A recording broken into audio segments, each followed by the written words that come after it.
Do you ever think to yourself, I have no idea what the fuck I'm doing with my life? Well, we don't either, but we've learned some things along the way that have gotten us a little bit closer to being functioning adults. Or at least we've learned to fake it well enough. Welcome to Insert Verb Here, your friendly neighborhood advice podcast by two girls who are just as clueless as you are. I'm Jordan. And I'm Haley. And we are Verb.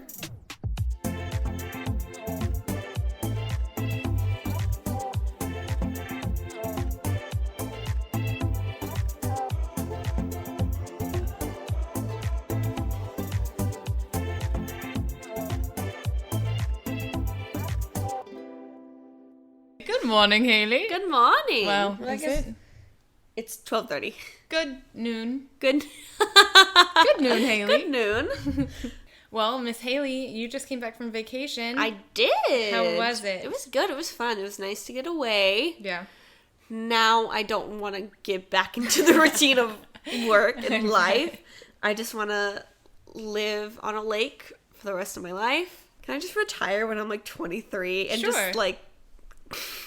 Sure, I can. It may not be the most comfortable, but I could. Who's stopping you? Yeah.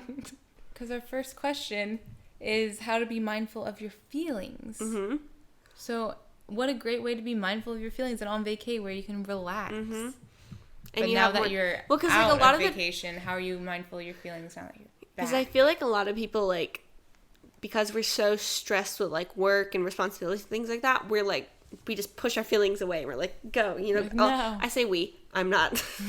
I'm not like that. A lot of people push their feelings away when they're stressed out and stuff like that. So vacation is usually a nice time where you can actually, like, feel things again. Or I know some people who distract themselves even more. Because I guess for me, I naturally am. I'm an incredibly internal person, and I'm so in tune with my emotions that even the slightest switch in emotion, I can really easily jump into that. So it's not, being mindful is not something I've never really... You've always been like that? You never struggled with... I've always been, like, my emotions are my entire personality pretty much. Like, because my emotions dictate what I do. I'm just so in tune with my emotions, and I always have been. It's a 4 thing, but I just always have been. But it's been interesting as I've gotten older, realizing that other people are not like that, and like friends and family that I've kind of tried to help out, but because they're not mindful of their feelings, the advice that I give them doesn't actually help them at all. It's been interesting to like slowly realize that not everybody is like that, and that most people are very out of tune with their emotions and out of touch. And especially since like Verb too, I've realized that. So that's been really interesting. I don't know, what about you? Like, how do you... Because, like, if I fall on the spectrum of, like, really in tune with my emotions, where on that do you think you kind of I'm sit? in tune with my emotions, I just don't show them. I'm not in tune with showing them. I haven't always been in tune with my emotions, but I think I am now. Yeah, I just don't often like to show them. So normally, like, I have this weird thing, especially when I was younger. I'm trying to work on it now, but when I was younger, I had this weird thing, because this is still actually very true in life, but I'm always the, quote, strong one, quote. So people always rely on me to bring the smile, or just like, we can get through this, guys, da-da-da-da. And so sometimes that pressure to be the strong one kind of messes up with me going, well, I can't show my emotions, because then I'm letting them down, that I'm not the strong one by showing them that I am actually affected by this. So... sometimes that gets really, really hard, because I can't, because sometimes I just end up lashing out. I'm like, I can't keep doing this. I can't keep being the strong one. Like, it's you put too much, not you, Haley, but like whoever, whatever the situation is, you put too much on me. But I think I also, growing up, I distracted myself from my feelings a lot. And maybe not even necessarily distracting from them, but I just didn't want to fully dive into them, because it's scary to dive into your emotions sometimes and get to like the core of why you're feeling this way, whether it's a good emotion or a bad emotion. So oftentimes I would distract myself. I can't remember if I said this on a past podcast or not, but one of the ways I used to distract myself when I was younger before I could drive was I would just get on my bike and just go on like 13-mile bike rides. I just bike like crazy. And then when I got older and I could drive, I would go drive for hours. And it was my distraction. It was, sometimes I would think, sometimes I would just blast music and scream and get all that like angst out. But we love teenage angst. Right. And but I think now it's really important to, especially because life can be crazy if you're trying to juggle so many things like work and personal life and social life and family and like all that stuff.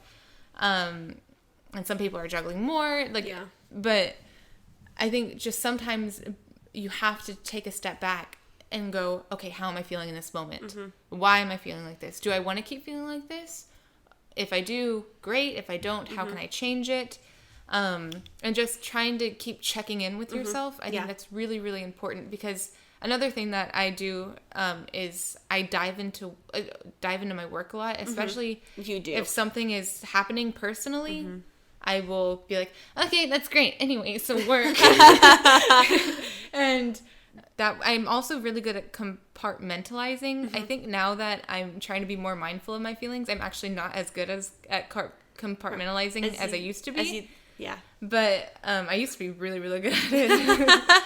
Probably not healthy. But now it's like I'll try, but it's still like an overflow of into the next compartment.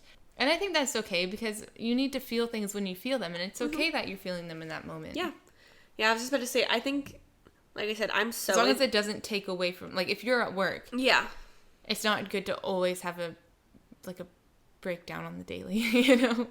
Well, funny you say that, because I was just going to say, I'm so in tune with my feeling. I have the opposite problem, where I don't really suppress them internally, so that it's in that thing where I'm like, I'm always in tune with my emotions. So, and like I said, a little switch I will fully jump into that. So if one little tiny thing pisses me off while I'm at work, that's the mindset I'm going to be in for the next 20 minutes. And that's not... It's not healthy. No, I will say the thing about me is I don't suppress my emotions internally, but I do externally. I don't like burdening people with my problems. And feeling like... That's why I always feel like people see me as a strong one, because I'm like, oh, it's fine. Oh, that's what I was going to say at the beginning. That back in the day... Sorry to cut you off. Yeah, you're good. I was always... Since I was known as the strong one, I just wanted my friends to be like, hey, Jordan, how are you doing? I'm always going to say I'm fine. I mean, maybe not now, because I'm trying to be more honest with how I'm feeling. But back in the day, I was like, I'm always going to say I'm fine. So it's not like you have to be afraid that I'm going to be like, oh, well, actually. And now you're like, oh, crap, I'm stuck in this conversation. Yeah. I'm always going to say I'm fine. I just want you to reach out and pretend like you care. And so just say, hey, how are you doing today? I know blah, blah, blah is happening in your life. How are you? And I'm going to say, I'm fine. Thanks for asking. And then in my head, I'm like, oh, great. They cared enough to ask. What the fuck is I saying? Before I cut you off. Yeah. So I'll just... That's just kind of how I've always been, where I just don't want to burden people with my problems. And I don't want to feel like I'm in a bad mood, so I don't want to ruin anybody else's time. So being more mindful of your feelings. Yeah. I just think you really just have to check out, ask yourself how you're feeling, ask yourself it's okay that you're feeling like this. I mean, like, obviously it's okay, but do you want to stay feeling like this, or do you want to change? And like, for me, check in. For Haley, check in and be like, it's okay that I'm mad. Yeah. Leave it there and keep moving on, instead of letting it control you for the next however long until you have the next shift. Yeah. Well, because that's the thing with me and Zane too. Whenever because I'm so in tune with my emotions, when I'm, whatever mood I'm in, I'm very vocal with him about being in that mood. So I'll bring up a lot of the times it's like, oh, I'm sad right now. Like something, like I'm upset right now. And so it took him a long time to realize that I don't always want to fix it. Sometimes I do want to sit in the emotion. He has to ask, like, do you want to sit in it, or do you want some advice and want to talk it through? And so, and I have to then look inward and go, what do I actually want right now? Do I want to solve the problem, or do I just need to have a mood today and just go and brood for a couple hours? I think that's good. I just don't think doing that on the majority of the time is a healthy brooding. Yeah. No, yeah. It's about there's balance in life, obviously. Like, there are times when you're going to, where it's better to fix the problem. Yeah, but it just takes I think it just all takes a lot of just being open to looking inward, as scary as it can be, because a lot of people don't want to. They just push off their emotions because it's so scary. It is very and scary. It's very exhausting and can take a long time, and we have so many other things going on in life that it can be hard. So it's just kind of the openness to allow yourself to feel things again, you know? Yeah, I agree. Like you were saying, kind of going off of that, learning to check in with yourself and to see how you're feeling, the habits that you can create doing that can help you grow and could potentially change your life. Speaking of habits, I have a question for you. So, confidence. Is it a habit or is it a trait? So I think it depends on the person. I mean, there are some people who are naturally confident. Confident. And there are some people who have to actively work on it. And there are some people who pretend like they're confident because they are so not confident. Yeah. I mean, hey, fake it till you make it. There are some people who are extremely, extremely confident to the point where it's can be seen as unbearable. Do you think they're faking that? Or you think it's real confidence? Or once again, I think it depends on the person. I think it really depends. Like I agree with you. I think it really depends on the person. But I think someone who's so overly confident like that, I think that goes into more of like the ego side and less like confidence. I agree. I think that some people are naturally confident and it's just a trait that they have. But I feel like it's kind of rare. I feel like most people are more on the side of having to learn to be confident and creating a habit out of it. Oh, side note. This says to have confidence is to have faith in your abilities and believe in yourself. Ego is something else. Ego operates out of self-interest. That's what, because I was entirely different. It's on self-righteous attitude, and they judge others along the way. Because that's what I was going to say too. A minute ago, I thought ego was more negative, whereas confidence tends to be more like uplifting. Obviously, there can be times where it can be unbearable and lead into other things. But what you were talking about, I think, fits more into ego than confidence. Interesting. Yeah. So is it? You're saying it's a learned I trait, a learned behavior? I think some people are naturally confident. I think they just naturally, it's a trait for them. They've just always been that way. But I feel like for most people, we fall more into it needs to be learned because like you said, it was, what was the exact definition again at the beginning for the confidence? To have faith in your own abilities and believe in yourself. See, I feel like according to Forbes. Yeah.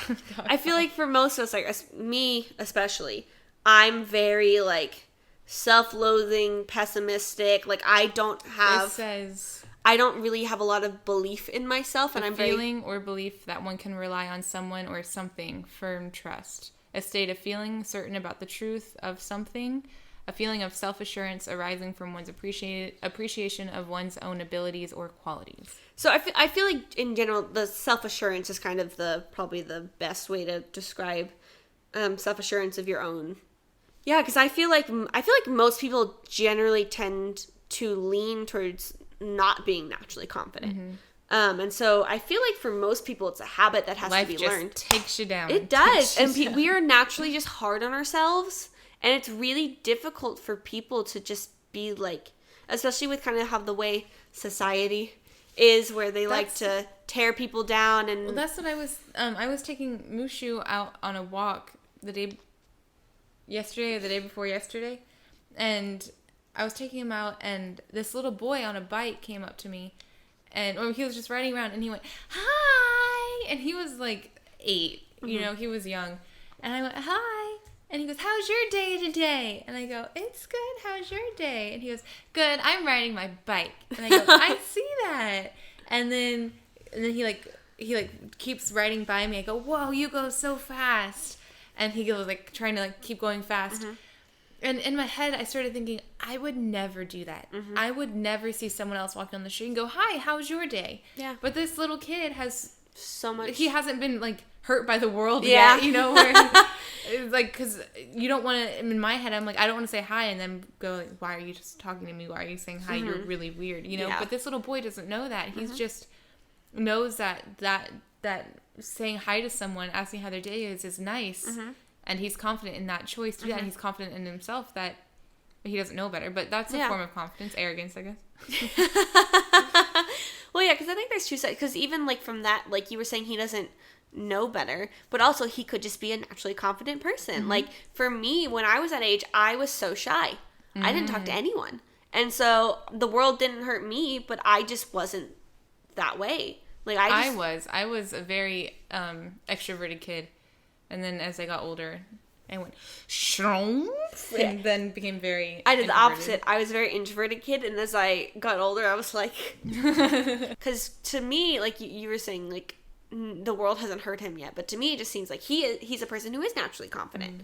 Because that's kind of how my brother was the same way, where he's just a very confident, outgoing person. That's always how he's been. And I'm the person that, like, I get anxiety when there's someone in the elevator with me, and it's literally just like... Hi, how's your day? Good, how's yours? Great. And then we go our separate ways. Like, what floor are you on? 4. Like, like that, so much anxiety. Yeah. Like, I'm just, like, not, I don't know. Confidence, when have you ever, recently, or I guess since you've been like this your whole life, have you felt, has there ever been a time in your life that stands out to you for you being confident in yourself? Or in a choice you've made? I mean, I will say... Because as unconfident as I am, going back to the ego thing, I have a huge ego.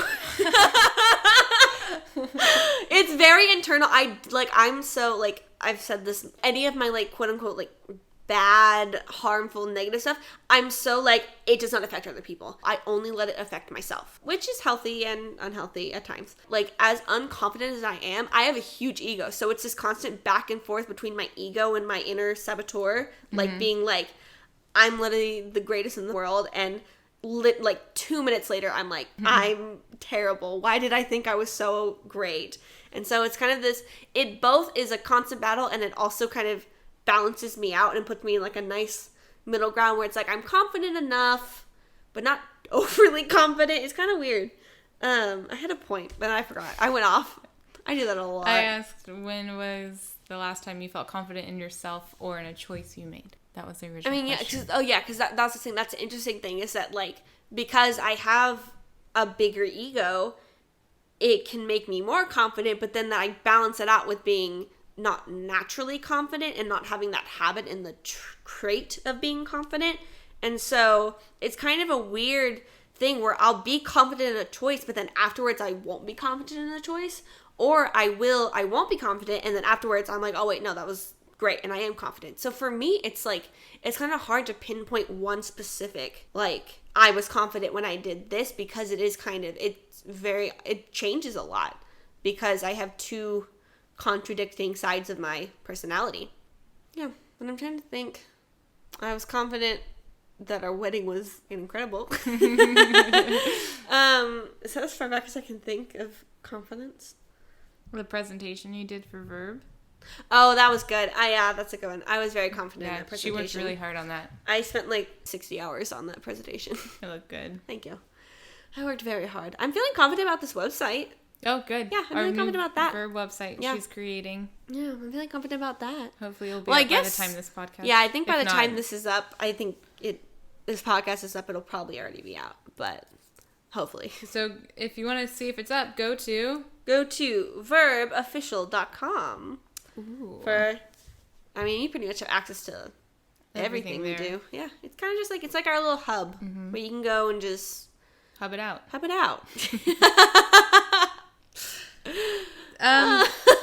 want to put that on a t-shirt. Hub it out. That would be cute. I'm making a merch of Jordan's Diddy Time. That's so cute. I'm gonna make Jordan ukulele merch. I'm so down. I'm gonna have my own uke line. Well, I can't design a ukulele, but I'll design a t-shirt with a ukulele on My dad can make the uke stand line. Yeah, and then you'll learn how to make the ukes themselves. I did want for Christmas last year. I wanted to make my dad a guitar. There's like a homemade guitar kit. Oh. But I didn't have the access to the tools I needed. But hopefully maybe this year. Yeah, that would be good. You have some time. I might look into that now. Yeah. Anyhow. Confidence. For me, I was, like I said earlier, I was very confident as a kid. As I got older, I lost some of it and started second guessing myself. I guess the argument could be, is it a trait that I'm learning, or is it a part of me that I'm checking back in with? That's a really interesting way to put it. I don't know, but I wouldn't say I'm a confident person as a whole, but I'm trying to work on it. So thinking about it that way, like if it's, you used to be confident, but you're kind of like, you kind of moved away from that, but you're checking back in with that. Does that mean like even if it is a trait that you have to make it a habit to be confident? I guess so. Because, I mean, part of me has also, as I have gotten older, connected confidence with like arrogance and pridefulness. So I guess I have to learn to disassociate those negative words with confidence, because just because you're confident doesn't mean you are these negative traits as well. I think that's really important to learn. It's something I'm trying to reteach myself. But confidence can take you far in life. Like people like someone who's confident because they can potentially take the lead in things, like help out when needed. They can be relied upon, you know, and you can rely on yourself and trust that you can make the right decisions when the time comes for it. Absolutely. So I'm the queen of second guessing and over analyzing things. Me too. And so I'm just trying to get back into the mindset of, you know what, Jordan, you made this choice. If it ended up not being the right choice, that's okay. We can change it later. Right now, you're confident in this choice, and that's that. There's always room for change and improvement, but I don't know. I don't know if that really answered your question, but that's kind of where I'm at right now. I think that's a good point. All right, now we have a question from Instagram. When you submit your questions, guys, if you want to stay anonymous, we will respect that. Just let us know. Yeah, right now we're keeping them anonymous. Because we don't know. We haven't gotten... We didn't ask. At the time, because these were a long time ago. But in the future, if y'all email us or DM us your questions, like, let us know if you want us to keep it anonymous, or if you, like especially if you have, like, a story you're sharing, if you want to keep it anonymous, or if you don't care. Yeah, let us know. If you want us to change our name to, like, Roger Rabbit, we will do it. Okay, so we have a question from Instagram, and it says, how to deal with people not understanding your mental health. Interesting. Very interesting, and I feel like everyone who struggles with mental health goes through this at one point. Has at least, you know, one person in their life that doesn't understand their mental health. I feel like that's very common. Which sucks, because it's very hard. Especially because I know a lot of people have parents that don't understand their mental health, which is, that one's probably very difficult, because it's someone that you're so close to and you look up to. It's probably hard that when someone doesn't understand, someone that you're that close to doesn't understand what you're going through. So yeah, I think it's something that we all kind of go through at some point in our lives, in our journey to mental health. How do you deal with that? I mean, part of it, I think it would also depend on who doesn't quite understand your mental health, because there's some people you might need to educate them and to explain, like if they're just naturally, like, if you're talking to them about it and they just don't understand, maybe you sit down with them and you're like, hey, like, really talk it through, not just about what you're dealing with, but, like, actually, like, what it's like living with. I think that's really important, because it does suck that you kind of have to educate the person and, like, kind of take that burden on. But at the same time, if they don't experience if they don't understand, how are they supposed to know if you don't tell them? Because they've never experienced what you're going through. Well, and even, like, But I think that's really important. Not getting short with them, not losing your temper with them, because they truly don't understand. If you've tried to explain, then by all means, like, I think it's really important to focus yourself on getting better and to not waste your energy on arguing if it's someone who refuses to understand. But I think you just have to try and explain to them. And if you don't have the energy at that time, with whatever mental health problem you have, if you don't have the energy to sit down and explain to someone, try to send them links or articles or videos. Just try to send them some sort of way to help them resources. understand. Yeah. And if by that time they still don't want to have an open mind and discuss and try to see things from your way, then let them be. You don't have the energy to keep trying to teach them. Yeah. And I was just... And that's probably really hard. But. Yeah. And, you know, because you were saying it as it from someone who doesn't deal with, like, mental health, but there's also other people who have different mental health issues that, you know, because sometimes we can generalize with our own mental health when we're talking to other people who struggle with maybe something different. And so, not only educating people who haven't dealt with that, but educating people who do, but maybe you're dealing with something different than you are, you know? True. I think it's very important, and I'm probably going to say this a lot during this segment. The stigma of the mental illness is not the person. You may have a stigma about someone with depression or schizophrenia or an eating disorder or whatever, but that's not necessarily who that person is. Absolutely. And so without you sitting down and trying to learn their way, and even two people with depression and two people with anxiety aren't the same. Are completely different. So just because you have a view of it doesn't mean that's what that person is. So try to learn. Try... And people who are listening. That's just kind of a key in everything with life. Try to have an open mind. Try to learn more. Continue to educate yourself. It's kind of the same thing where it's like your mental health journey never ends. Educating yourself never ends. Because a lot of people kind of, once they get out of school, they're like, okay, I'm done learning. But there's so much room to learn and grow. And there's so many things you don't know about. I mean, like, in more... like science and, you know, that kind of stuff, but then also just getting to know people. The more you can educate yourself, the more kind you can become, the more compassionate you'll be. Like, there's so many good things that come out of just educating yourself and continuing to learn.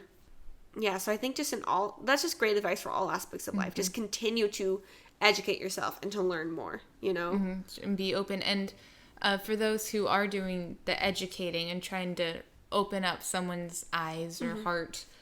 Again, try not to lose your temper. I know at times it can be hard, but if you really feel like they're just not gonna see things from where you're coming from, it's okay to distance yourself if needed, because at the end of the day, it's your energy that's going into it, and other help will be available. Like, even though this person may be your parent or your very best friend, someone very, very close to you, or like a significant other, it gets to a point where if they aren't trying to understand where you're coming from, I feel like you do have to do that. You do have to distance yourself, because it's going to start harming. You're already going through a lot. And it's going to be worse for you. And there's other people and resources around that can help you and support you and love you and help you help yourself. And I know it's kind of the cliche thing, but like, as you were saying that, I was thinking about the whole if you love them, let them go kind of thing, you know, where it's even like, because I never see that as like if anything you love, let it go, but I'm thinking if you love something and it's not good for your mental health or whatever, coffee, if no matter what you love, if it's not good for you or if it's toxic or whatever it is, let it go. What is the end of the... If it comes back, it's meant to be. If it comes back, it's meant to be. If someone in your life doesn't understand your mental health and you've tried to educate them to the point where it's, you know, detrimental to you, take a step back, distance yourself. There's no shame in doing that. You're not losing the fight. You're not losing. You're gaining yourself back. Yes, exactly. Probably. And if they love you and care, care enough to come back and to realize, like, like, I'm sorry that I was like this, then, like, it's like... Then great. We can work on this relationship again now that you understand. I also want to say, just because you do have a mental health whatever, that you are not a bad person because of that. There is nothing wrong with you. And if someone is making you feel that way, cut them out. There is nothing. Listen to me, people. There is nothing wrong with having a mental illness. Nothing. And don't be ashamed of it. It's especially nowadays. Don't let someone make you feel ashamed of it. It's so common. Like, I feel like, I don't know if it's more common or if it's people are finally willing to be open about it. That's exactly what I was about to say. I feel like it's so common. It's always been common, but, and especially in the past, nobody talked about it. There was such a stigma around it that nobody talked about mental illness, and especially even therapy still has the whole stigma about going to therapy. Mental illness is still has a huge stigma, and people aren't willing to talk about it. in minority communities and men. Yeah, absolutely. Absolutely. Those are the two that I still feel like are still having they just aren't able to have the open conversations right now. Yeah. Maybe it's because they don't have the resources or the support system they feel like they need. Yeah. Anyway, what we're trying to say is if someone doesn't understand you having a mental illness, we're here for you. Yeah. We'll be happy to provide resources in your area for you. I'm sure there are other people where you live, even if it feels like no one will understand you, someone else can at least slightly relate. Everyone's different, obviously, but there will be that community. And sometimes within that community, there can still be toxic people. Yeah. Who aren't trying to be toxic, but people all cope and deal with things differently. So you just have to realize if it's toxic for you, you need to take a step back. There will be more people to support you and love you. Yeah. You are not alone in this. And again, I will say the stigma does not mean the person. Yeah. Yeah, and like going off of that, like we are here. Verb is... We are Verb. We are Verb. Verb is... We're just all a community of people who are generally dealing with the same thing. You know, we all, like you said, we all cope in different ways. We all deal with things differently. We have different illnesses or whatever it is, but we're essentially all going through the same thing. We all understand what it's like being in your position. We're all in this together. I thought the cop came later. I don't remember. But I mean, it's true. It's like we're always here for you. We're always here to talk. If you guys ever, like, that's why we made this podcast. It's like that's why we made this whole company. That's why we made this whole company. Is like we understand what you're going through. We're not perfect. We're not experts. No, we're not therapists. There's nothing like that. We are just two girls who are trying to figure it out just like you. And we want to be there to help and support you. And we don't want you guys to feel alone. We don't want you to feel alone because, I mean, I felt that in the past before. You're not alone. I'm here for you. Like, just being the person that I needed when I was going through the height of my, depression. Trying to be that person for other people. That's, for me, what's important about Verb. And so, yeah, if you guys ever have anything, like, we are always here to talk. There's always people in our community that are there to support you. You are not alone in this. We all, even if we don't understand specifically, we all understand. Yeah. You all can help teach us. Yeah, and you can help educate us, too, because we don't know everything. At all. At all.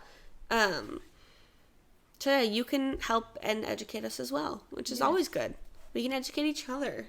Let's educate each other and the world together. Okay. One verb at a time. One verb at a time. One verbite. Verby.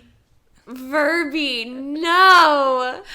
To wrap it up, to be more mindful of your feelings, just sit back, check in, notice how you're feeling, and if you want to stay like that for a little bit, great.